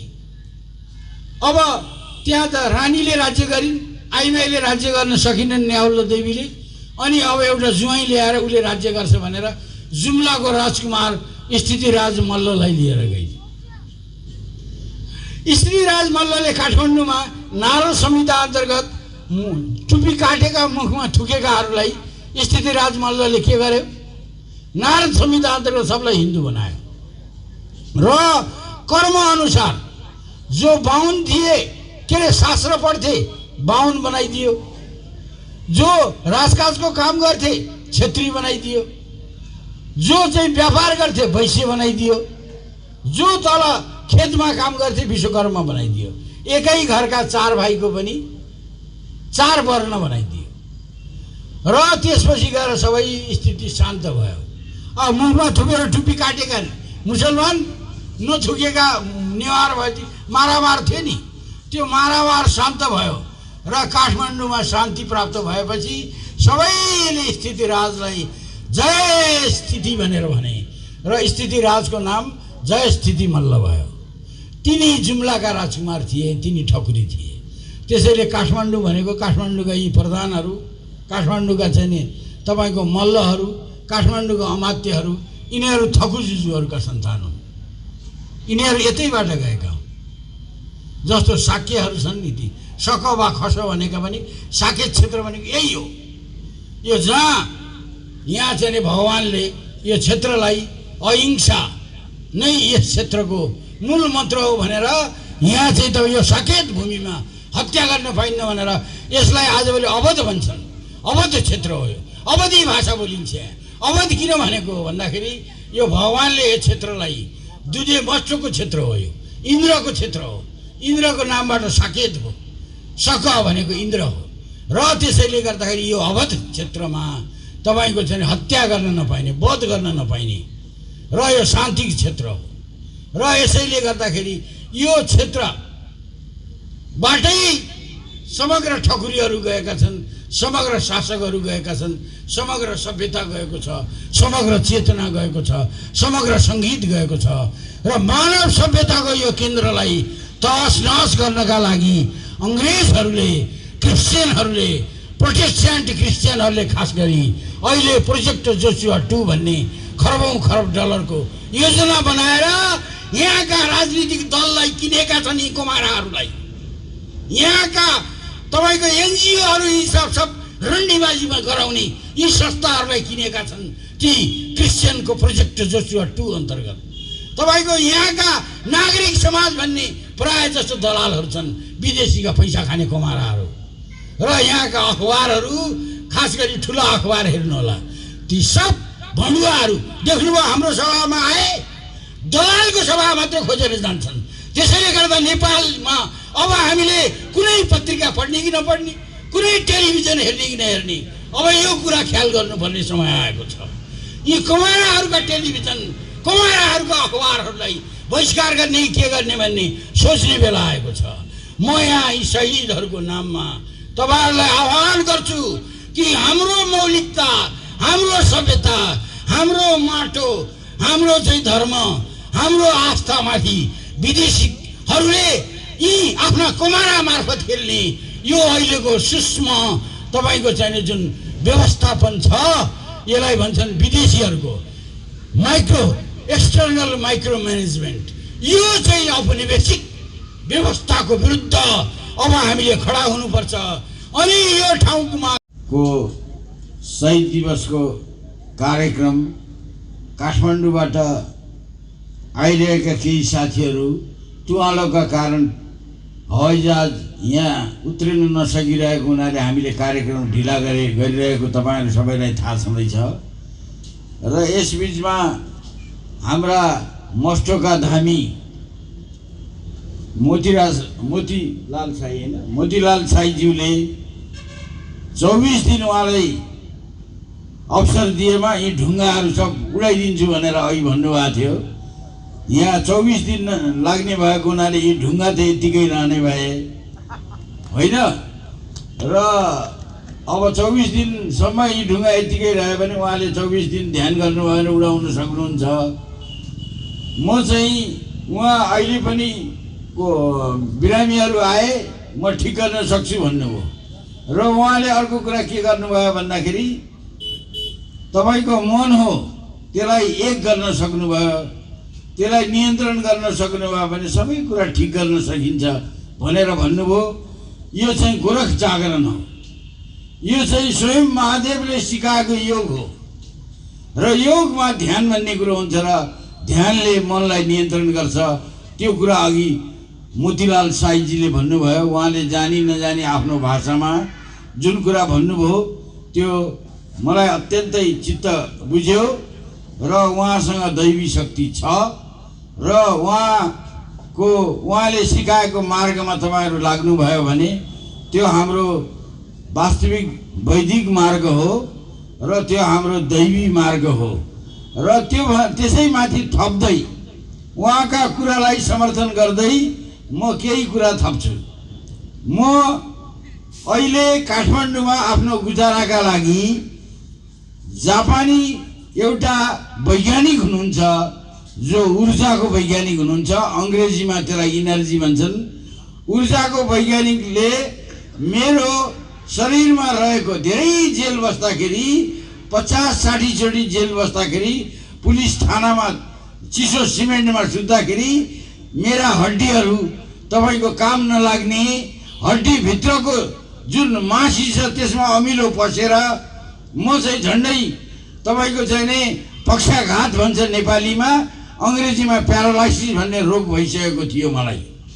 तर मैले प्यारालाइसिसबाट कसरी बचे त भन्दाखेरि पहिले त मलाई योगी नरहरिनाथले एउटा पत्ता सिकाउनु भयो। त्यो पत्ताको नाम हो तपाईको यहाँ प्युठानीहरूले त्यसलाई चकमक भन्छन्, काठमाडौँतिर हामी त्यसलाई चाहिँ नि तपाईको चाहिँ नि टाप्रे भन्छौँ। यहाँ जति पनि टाप्रे छ र त्यो प्यारालाइसिसको औषधि हो, त्यो कुनै रोगको औषधि हो। त्यो चाहिँ नि गएर चाहिँ नि त्यसलाई हामीले चाहिँ नि उपचार गर्ने कुराहरू त्यो छँदैछ। मैले आफ्नो बाथ रोग अथवा आफ्नो पक्षाघातको जुन उपचार गर्ने भने नि तपाईहरुलाई चाहिँ नि टाप्रे भन्ने घाँसबाट हो त्यस्तो प्रकारको पद्धति योगी नरहरिनाथले मलाई सिकाउनु भएका पद्धतिहरूमा उहाँले मलाई 10वटा अमृतहरू दिनुभएको छ। 10वटा अमृत जसले मान्छेका सबै रोगहरू समाप्त गर्न सक्छ। त्यसमा तपाईलाई 1-2टा नामहरू म अहिले भनिदिन्छु। एउटा नरहरी बुटी छ जसले कोरोना ठिक गर्न सक्छ भनेर तपाईको सामाजिक सञ्जालमा मैले त्यसको फोटो सहित बोलेको छु। त्यो नरहरी बुटी र त्यस्तै गरेर चाहिँ तपाईको अरु कतिपय बुटीहरू छन्। जस्तो तपाईले चिन्नु भएको बुटी के छ त भन्दाखेरि सिस्नु के हो भनेर भन्दाखेरि योगी नरहरीले के भन्नुभयो भने सिस्नु खाएपछि शरीरमा जे रोग आएको छ नि त्यो रोग या त निको पार्छ नभए त्यसको त्यहीको त्यही ठ्याक्कै रोगलाई रोकिदिन्छ भनेर भन्नुभयो। यसरी उहाँले मलाई 10वटा जडीबुटी सिकाउनु भएको छ। मैले जडीबुटीबाट पनि योगी नरहरीका जडीबुटीबाट पनि उपचार गर्छु। तपाईहरु कसलाई के रोग छ के जडीबुटी खाने मलाई सोध्नु भयो भने म अहिले भनिदिन सक्छु। दोस्रो खानाबाट पनि उपचार हुन सक्छ। खानाबाट कसरी उपचार हुन्छ भन्दाखेरि यो खानु त्यो नखानु यस्तो गर्नु उस्तो गर्नु भनेर हावाको भरमा अथवा तपाईको चाहिँ नि शरीरका विभिन्न अङ्गबारे एउटा चाहिँ तपाईको चाहिँ एलोप्याथीका केमिकलका औषधिबारे पढेको मान्छेले तपाईले त्यतिकै के भनिदिन्छ भने यो खा यो नखा भनिदिन्छ। त्यस्ताले हुँदैन। मेरो गुरु हुनुहुन्छ क्यानाडाको वैज्ञानिक जसले 45 वर्ष रिसर्च गर्नुभयो। उहाँ चाहिँ तपाईको फिजिक्सको डाक्टर त्यस्तो डाक्टरले तपाईको हामीले खाने खानामाथि उहाँले 45 वर्ष त्यसको रिसर्च गर्नु भएर के खाना हुने के खाना नहुने भन्नुभयो। अब बिस्तारै तपाईहरु अलि नजिक आउनुस् र म तपाईहरुलाई त्यो क्यानाडाका वैज्ञानिकले अलिकति अगाडि आउनुस् त। क्यानाडाका वैज्ञानिकले के खाना हुन्छ के खाना हुन्न बिस्तारै अगाडि आउनुस्। क्यानाडाका वैज्ञानिकले के खाना हुन्छ के खाना हुन्न भनेको कुरा म आज तपाईलाई भन्छु। उहाँले सबभन्दा पहिले 4 वर्षसम्म मात्रै हामीसँग दूध पचाउने क्षमता हुन्छ। दूध पचाउने त्यसैले उहाँले 4 वर्षपछि दूध खायो भने पच्दैन। नेपालीहरु हरेकलाई ग्यास्ट्रिक हुने कारण दूध खाएर हो। दही खान सक्नुहुन्छ, घिउ डल्लो भागमा हालेर खान सक्नुहुन्छ, मही खान सक्नुहुन्छ। तर 1 दूध पच्दैन, 2 खिर पच्दैन, 3 जो अर्को दूध फटाएर बनाउँछन् नि पनिर त्यो पनि खान हुँदैन। त्यो खायो भने ग्यास्ट्रिक हुन्छ भनेर उहाँले भन्नुभएको छ। त्यसबाट एलर्जी हुन्छ।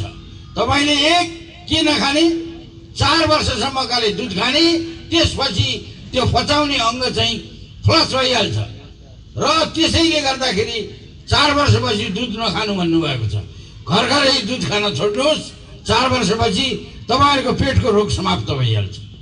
2 क्यानाडाका वैज्ञानिकले भन्नुभयो मलाई योगी नरहरिनाथले एकचोटि भन्नुभयो एउटा मानसिक रोगीको उपचार गर्न गयौँ हामी।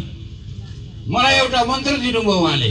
यो मन्त्र भन्नुभयो ढुङ्गा हानिरहेको पागल त एकैचोटि शान्त भइहाल्यो त्यो मन्त्रले। र त्यो शक्ति मन्त्र उहाँले मलाई सिकाउनु भयो र तर मैले चाहिँ त्यतिले चित्त बुझाइन। गुरु तपाईले यो भन्नुहोस् कि के कुराले मुख बार्नु पर्छ। मैले भनेपछि योगी नरहरीले भन्नुभयो खुर्सानी खानु हुँदैन। किन गुरु?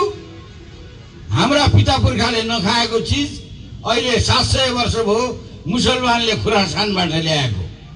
त्यसैले खायो भने हामीले पचाउँदैनौँ। 3-4 हजार वर्षसम्म केही चिज हामीले खाने पुर्खाले खाँदै ल्याएको भए त्यो मात्रै पच्छ, अरू पच्दैन भन्नु।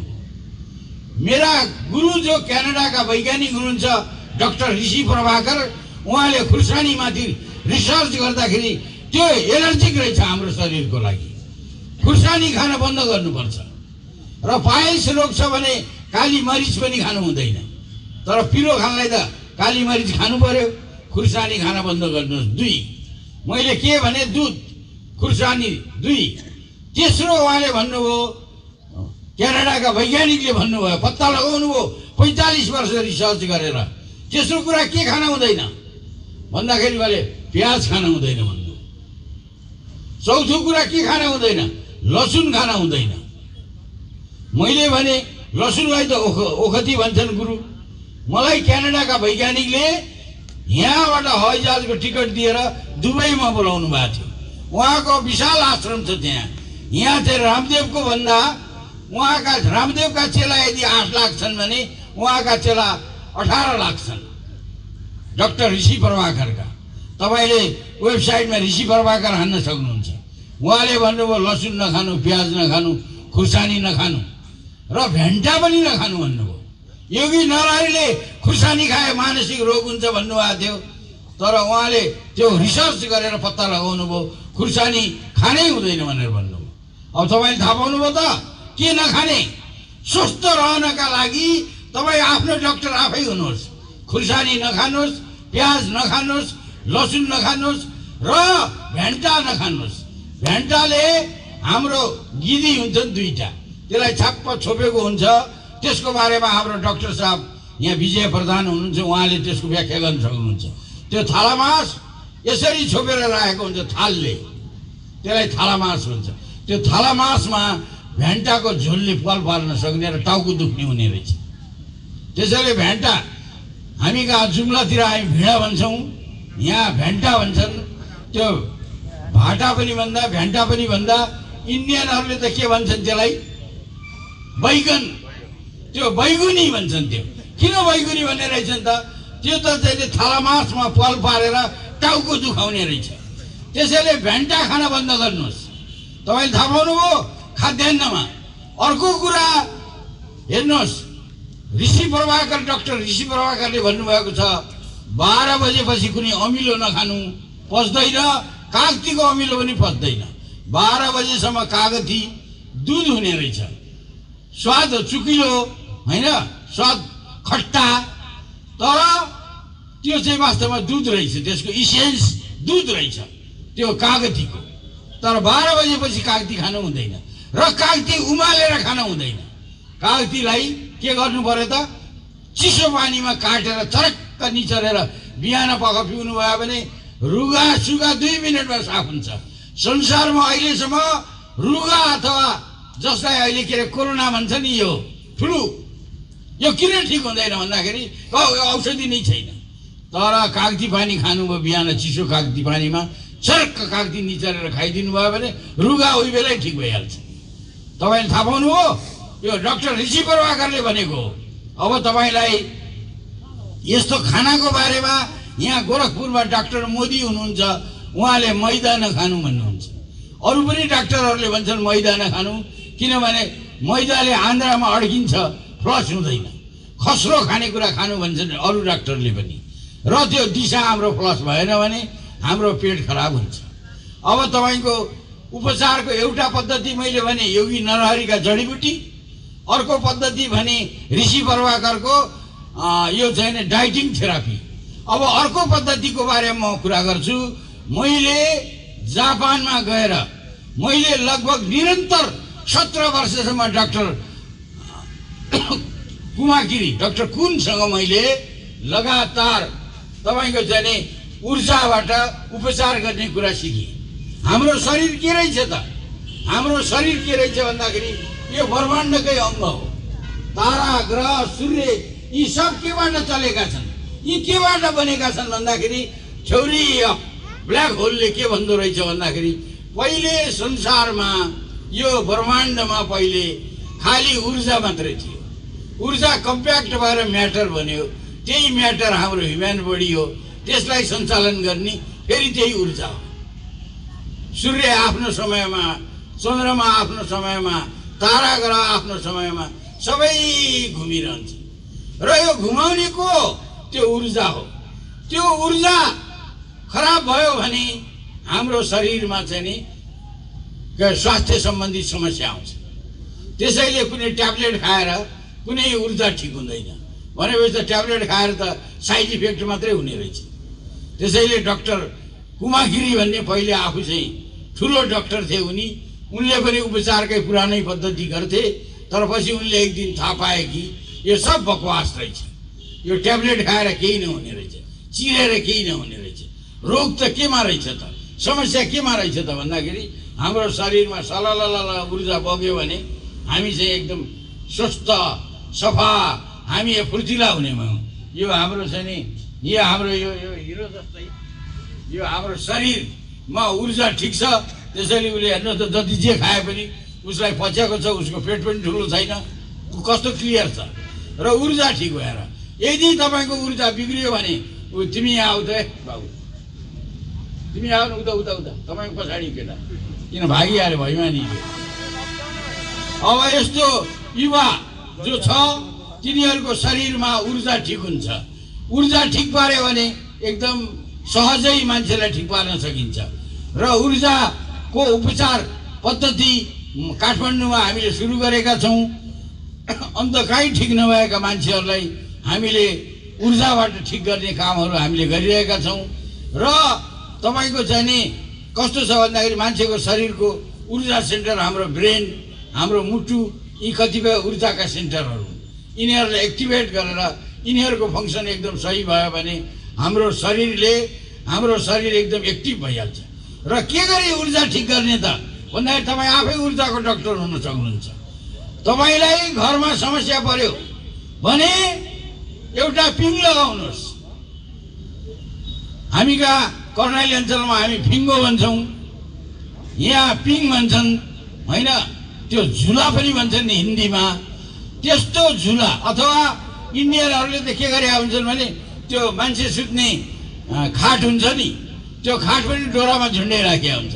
त्यसमा सुत्यो परबाट एउटा डोरी हल्लाइ गऱ्यो भने प्यारालाइसिस रोग तुरुन्तै ठिक हुन्छ। र कुनै पनि रोग ठिक हुन सक्छ। शरीरलाई हल्लाइ गर्नुहोस्, साइकल चढ्नुहोस्, एकदम शरीर ठिक हुन्छ। पौडी खेल्नुहोस्, दैनिक पौडी खेल्नुहोस्, एकदम रोग ठिक हुन्छ। किनभने ऊर्जा ठिक भएर आउँछ। हामीले आफ्नो अनुहार बिगार्नु पर्दैन। हामीले चाहिँ तपाईँको के छ भन्दाखेरि हाम्रो शरीरलाई स्वस्थ राख्नका लागि हामीले एउटा अर्को कुरा छ फेरि खाना। हामीलाई जहिले पनि हामी झगडा गरिरहेका हुन्छौँ, लोभ गरिरहेका हुन्छौँ खानामा। तर गुजरातमा एउटा यस्तो व्यक्ति छ प्रहलाद जानी भन्ने, 9 वर्षदेखि खाना खान छोडेको, अहिले ऊ चाहिँ तपाईँको 60 वर्षको भइसक्यो। बिहान एकचोटि 9 बजे घाममा यस्तो देखिन्छ, ऊ खानै खाँदैन। खाना नखाए पनि बाँचिरहेको छ। खानाबाट कहिल्यै कोही मर्दैन, खानाबाट रोगी हुन्छ। त्यसैले पेटलाई आराम दिनुहोस्, खाना कम खानुहोस् र काम बढी गर्नुहोस्। खाएको खाना जलेकै छैन, भित्र पचेकै छैन, अनि माथिबाट फेरि किलेपछि शरीरले काम गर्ने भयो। हाम्रो शरीर बिग्रिने कारण त्यही हो। त्यसैले म के भन्छु भने कमभन्दा कम खानुहोस्, बढीभन्दा बढी काम गर्नुहोस्। बढीभन्दा बढी पिङ खेल्नुहोस्, बढीभन्दा बढी चाहिँ पौडी खेल्नुहोस्, बढीभन्दा बढी साइकल चढ्नुहोस्, बढीभन्दा बढी एउटा चाहिँ तपाईँको एउटा आर्मीको कर्नेललाई तपाईँको भाष्यको कर्नेल हेम्पुन हो उसको नाम। उसको यहाँ चाहिँ माओवादीले गोली ठोकेर उसलाई मारेर फालिदिए। उसले म मरेको छैन भनेछ, अनि हस्पिटलमा लिएर गएर झाकझुक गरेर यसो उपचार गर्दाखेरि त उठिहाल्यो। तर एउटा खुट्टो त बाहिर तल झुन्डिएको। अनि म कहाँ आयो, मैले के गर्ने भनेपछि ल त्यो झुन्डिएको त माथि अब अपरेसन गरेर मिलाइसकेको छ, तैपनि खुट्टा त टेकिँदैन। अनि मैले त्यहाँ चाहिँ एउटा अलिक गरुङको केही चिज झुन्डे, ल छाड तान खुट्टा भनेर तान्यो। 3-4 महिनामा खुट्टा ठिक भइगयो। अनि मैले के भने त अब ठिक के गरी हुनसक्छु, भित्र गोली पनि छन्, अब यो जिउ पनि धेरै ठुलो छ। कर्नेल हुँदासम्म बेस गरी खायो, मोटायो एकदम। अब यो कतिपय रोग छ, के गर्ने भन्दाखेरि खेत खन्न। उसले अहिले दिनमा 3 घन्टा खेत खन्छ। उसको शरीर यति राम्रो भएको छ। तपाईँहरूलाई कसैलाई लाग्छ कि म बुढो भएँ, कमजोर भएँ भनेपछि त्यो तपाईँले अल्छी गरेर भनेको, त्यो तपाईँले चाहिँ स्वाद लिएर तपाईँले चाहिँ आफ्नो शरीरलाई धोका दिएको। तपाईँले जति खानुहुन्छ आफै खनेर कमाउनुहोस् त, तपाईँको शरीर फेरि जवान भइहाल्छ। शरीरलाई चाहिँ नि तपाईँले कति दुःख दिनुहुन्छ, कष्ट दिनुहुन्छ, दबाब दिनुहुन्छ, त्यति नै तपाईँको चाहिँ नि राम्रो हुन्छ। र हाम्रो गुरु गइसक्नु भयो कि के हो? गइसक्नु भयो। गुरु गए पनि केही छैन। तर मैले चाहिँ तपाईँहरूलाई अहिले के पनि यहाँ हाम्रो आजको कार्यक्रमको वैदिक राष्ट्र एकता समाजका अध्यक्ष हाम्रो विनोद साईजीले अघि तपाईँहरूलाई भन्नुभयो कि कार्यक्रमको अगाडि र पछाडि मैले कोही बिरामी छन् भने कसैलाई केही सल्लाह चाहिएको छ भने त्यो दिन्छ भनेर भन्नुभएको छ र म तयार छु। तपाईँहरू कसैलाई कसैको घरमा कुनै केही बिरामी छ भने तपाईँ आफै ठिक गर्न सक्नुहुन्छ। मेरो छोरी सानी थिई, उसको पेट दुख्ने रोग लाग्यो, हस्पिटलमा गएपछि एन्टिबायोटिक दिइहाल्छन्, अब छोरीको हड्डी गलिहाल्छ। त्यसो हुनाले हस्पिटल लान्न। अब एकचोटि चाहिँ जोगीलाई सोध्न जान्छु भनेर योगी नारायणी कहाँ गएँ। छोरीको चाहिँ नि पाचन केही प्रक्रिया बिग्रियो कि के भयो, पेट दुख्यो भने चाहिँ के गरौँ?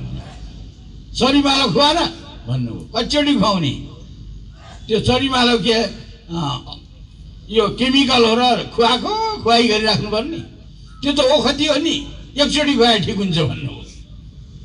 मैले गएर चाहिँ चरीमालो, चरी अमिलो भन्छन् काठमाडौँतिर, हामी जुम्लामा चढीमालो भन्छौँ। चढीमालो उखेलेर ल्याएँ। छोरीलाई खाने भने यस्तो घाँस को खान्छ, खान्नमा। अनि मैले भने यसले त खाने भएन। अनि वरिपरि टोलभरिका सानसाना केटाकेटीलाई जम्मा गरेँ। अनि टक्क अगाडि चढीमालो धोइ पखाली गरेर टक्क राखेँ। आफूले चाहिँ खाइरहेको छु। केटाकेटीले आऊ खाऊ भने एउटा यो के अरे गोदावरीमा पढ्ने क्रिस्चियन स्कुलमा पढ्ने एउटा बच्चा आएर, ओहो फादरले लेखतिर हामीलाई लगेर खुवाउनुहुन्थ्यो, हप्स हप्स भने उसले टक्क एउटा खायो। एउटाले खाइदिएपछि सारा बच्चा त झुमिहाले। उसले खायो, मेरो छोरीले पनि खायो। चरीमालो त्यसै खाए पनि भयो। चरीमालो कुटेर पानी राखेर शरबत बनाएर पिलाए पनि भयो। चढीमालोको चटनी बनाएर खाए पनि भयो। मेरो छोरीको पेट दुख्ने ठिक भयो। अब त्यस्तै गरेर मेरो छोरीको एकचोटि हामी दिनभरि घरबाट बाहिर हुने, बच्चीले कहिले पानी पनि समयमा नखाने। अब त्यसो भएपछि के भयो, पिसाब कालो हुने र समयमा नहुने, अनि पेट दुख्ने, अनि पिसाबको समस्याहरू भयो। के गर्ने त भनेर योगीजी कहाँ गएको, ल फलानु पत्ता कुटेर खुवा भन्नुभयो। पत्ता कुटेर 1 गिलास खुवाइदिएको। त्यसपछि कहीँ उसलाई हस्पिटल जानु परेन। नत्र त्यो सानी बच्चीलाई हैरान पर्ने थियो। त्यो सारा डक्टर कहाँ गएको भए त्यसको बिचल्ली गराइदिन्थ्यो। त्यस्ता अनेक पत्ताहरू छन् जसले चाहिँ तपाईँकै वरिपरि छ नि, र जसले तपाईँलाई एकदम सन्चो पार्न सक्छ। अब हामीहरू आफ्नो स्वास्थ्यको कुरा गर्नु भने अलि स्वार्थी कुरा हो। शहीदहरूले जुन बलिदानको बाटो अपनाए, त्यो बाटोको त्यस्तो महान बाटो तपाईँ हामीले स्मरण गर्ने, आफूलाई यो धरती माता, यो यहाँको हावा पानी खाएको ऋण तिर्नका लागि आज ठुलो अवसर हो शहीद दिवस भनेको। शहीदलाई सम्झिने होइन कि हामीलाई स्वतन्त्र रूपमा न्याय कानुनका साथमा, अधिकारका साथमा बाँच्न पाउने जुन अवसर, जुन महान बलिदानी शहीदहरूले दिएका छन्, त्यो अवसरलाई हामीले तपाईँको चाहिने अवसरलाई सम्झना मात्र गऱ्यौँ भने मान्छे भएर बाँचेको र यो अहिलेको हाम्रो आफ्नो राष्ट्रबाट हामीले लिएको जुन फाइदा छ, त्यो फाइदाको चाहिँ तपाईँको चाहिँ ऋण हुने अवसर हो यो। त्यसैले शहीद दिवसतिरै हामी जाउँ, शहीद दिवस मनाउँ, शहीदहरूलाई स्मरण गरौँ, यहाँ मौन धारण गरौँ, शहीदहरूलाई सम्झौँ। जुन शहीदहरूले नेपाली पनि मान्छे हुन्, नेपाली कुनै पशु होइनन्, नेपाली कुनै कसैका दास होइनन्, नेपालीहरू पनि एउटा अधिकार सम्पन्न नागरिकहरू हुन् भनेर जसरी राणाहरूले दबाएर राखेका थिए, राणाहरूको मनोमानी थियो। राणाले कसैको यस्तो जुत्तो सुनसेन महाराज तपाईँको चाहिँ न्यु रोडमा गएर एउटा कुनै राम्री केटी देख्यो भने अनि 8 परिया त्यहाँ गइहाल्ने, ऊ श्रीमती त्यो घर पठा, फलान ठाउँमा पठा भनेर भन्थे। त्यस्तो अत्याचार थियो। र त्यसमा चाहिँ तपाईँको एकजना बहुत ठुला नेता छन्, अहिले त मरिहाल्नुभयो उहाँकी आमा असाध्यै राम्री रहेछ। जुद्ध शमशेरले त बोलाइहाल्ने भयो। त्यहाँबाट उनका बाउ चाहिँ बाठा रहेछन्, उनले राति सड्काएर आफ्नी श्रीमती लगेर उता तपाईँको चाहिँ सिराहातिर गएर बसेछन्। विष्णुबहादुर मानन्दर भन्ने नेता थिए कम्युनिस्ट पार्टीका, तिनकी आमाको कुरा गरेँ मैले। त्यसैले त्यस्तो अत्याचार थियो राणाहरूको पालामा। तपाईँको कुनै श्रीमती छोरी राम्री हुन नहुने र त्यस्तो चाहिँ अत्याचारबाट राष्ट्रलाई मुक्ति दिने शहीदहरू भनेका तपाईँहरूलाई थाहा छँदैछ। शुक्रराज, गङ्गालाल, अब दशरथ चन्द भन्ने हाम्रैतिरका ठकुरी थिए। अब यस्ता यस्ता शहीदहरू, धर्मभक्त, यिनीहरू शहीदहरूले नेपालीलाई, नेपाली पनि नेपाली हो, नेपाली पनि मान्छे हो, नेपालीको पनि अधिकार छ भन्ने कुरा स्थापित गर्नका लागि उहाँहरूले आफ्नो जवानीमै मृत्युवरण गर्नुभयो। त्यस्ता शहीदहरूलाई हामीले स्मरण गर्न सक्यौँ भने तिनको ऋणबाट हामी मुक्त हुन सक्छौँ। त्यसैले यो शहीद दिवसमा तपाईँहरू आउनुभएको, मैले यो अहिले हाम्रा साथीहरू काठमाडौँबाट आउने साथीहरूको अझै त्यहाँ हवाईजहाजबाट उहाँहरू उत्रेर यहाँ आइसकेपछि कार्यक्रम सुरु गर्ने भनेर आयोजकहरूले भन्नुभएको थियो। तर अब यदि हवाईजहाजको बारेमा अहिले केही थाहा भएन, अझै तुवालो राम्ररी फाटेन।